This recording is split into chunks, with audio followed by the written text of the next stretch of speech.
ଦଶମ ଶ୍ରେଣୀ ପିଲାମାନଙ୍କର ଟର୍ମ 1 ପରୀକ୍ଷା ବା ସମିଟିଭ୍ ଆସେସମେଣ୍ଟ 1 ପରୀକ୍ଷାର ଡେଟ୍ ଆସିଯାଇଛି। ଆଜ୍ଞା ହଁ, ଡେଟ୍ ଆସିଯାଇଛି, ଯେଉଁଟାକୁ ଆମେ ମାନେ କହୁଥିଲୁ ଡିସେମ୍ବରର ଲାଷ୍ଟ ୱିକ୍ରେ ହେବ। ଆଜ୍ଞା ହଁ, ଡିସେମ୍ବରର ଲାଷ୍ଟ ୱିକ୍ରେ ହିଁ କରାଯିବ, ଯେଉଁଟାକି ତୁମମାନଙ୍କର ଡିସେମ୍ବର 27 ତାରିଖ ଦିନ ଏକ୍ଜାମ୍ ହେବ।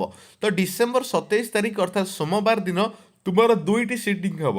ଗୋଟେ ହେଉଛି ଫାର୍ଷ୍ଟ ସିଟିଂ, ଗୋଟେ ହେଉଛି ସେକେଣ୍ଡ ସିଟିଂ। ତ ଫାର୍ଷ୍ଟ ସିଟିଂ କେବେ ଅଛି? 10ଟାରୁ 11ଟା ହେବ ଏବଂ ସେକେଣ୍ଡ ସିଟିଂ ହେବ 12ଟାରୁ 1:15 ପର୍ଯ୍ୟନ୍ତ ହେବ ବା 1 ପର୍ଯ୍ୟନ୍ତ ହେବ, କିନ୍ତୁ ଗଣିତ ଯେହେତୁ ଅଛି 1:15 ପର୍ଯ୍ୟନ୍ତ ସେଇଟା ଏକ୍ସଟେଣ୍ଡ କରାଯାଉଛି 15 ମିନିଟ୍। ତ କ'ଣ ଅଛି ଦେଖିବା। ତ ଫାର୍ଷ୍ଟ ଦିନ ଅଛି ସାହିତ୍ୟ ଅଛି, ସେକେଣ୍ଡ ସିଟିଂରେ ଗଣିତ ଅଛି। ଗଣିତ ପାଇଁ ଏକ୍ସଟ୍ରା 15 ମିନିଟ୍ ସମୟ ତୁମକୁ ମିଳିଯିବ।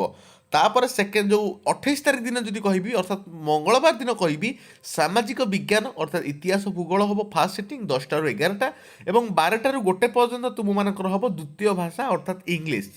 ତାପରେ 29 ତାରିଖ ଦିନ, 29 ତାରିଖ ଅର୍ଥାତ୍ ବୁଧବାର ଦିନ ତୁମର ବିଜ୍ଞାନ ହେବ ଏବଂ ସେକେଣ୍ଡ ସିଟିଂରେ ତୁମମାନଙ୍କର ତୃତୀୟ ଭାଷା ଅର୍ଥାତ୍ ହିନ୍ଦୀ, ଆଉ ଯାହାର ସଂସ୍କୃତ ଥିବ ତାର ସଂସ୍କୃତ କରାଯିବ। ତାପରେ 30 ତାରିଖ ଦିନ ଫାର୍ଷ୍ଟ ସିଟିଂରେ TLV ପ୍ରାକ୍ଟିକାଲ ହେବ। ତ TLV ପ୍ରାକ୍ଟିକାଲ, TLV ଯେଉଁମାନଙ୍କର ଅଛି ସେମାନଙ୍କର ପ୍ରାକ୍ଟିକାଲ କରାଯିବ।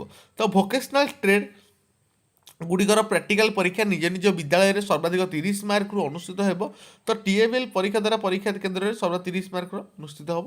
ଏଇଟା ତୁମମାନଙ୍କର TLV ନୁହେଁ। ତ ଯେଉଁ ପିଲାମାନଙ୍କର TLV ଅଛି ସେଇ ପିଲାମାନଙ୍କର ଭୋକେସନାଲ୍ ଟ୍ରେଡ୍।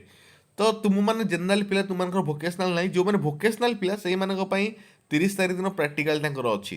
କିନ୍ତୁ ତୁମମାନଙ୍କର 27, 28, 29 ଆଉ ଥରେ କହି ରଖୁଛି, ଭଲ ଭାବରେ ସ୍କ୍ରିନଶଟ୍ ମାରିକି ନେଇଯାଅ। 27 ତାରିଖ ଦିନ ତୁମମାନଙ୍କର ସାହିତ୍ୟ ଆଉ ଗଣିତ, 28 ତାରିଖ ଦିନ ବିଜ୍ଞାନ ଆଉ ଇଂଲିଶ।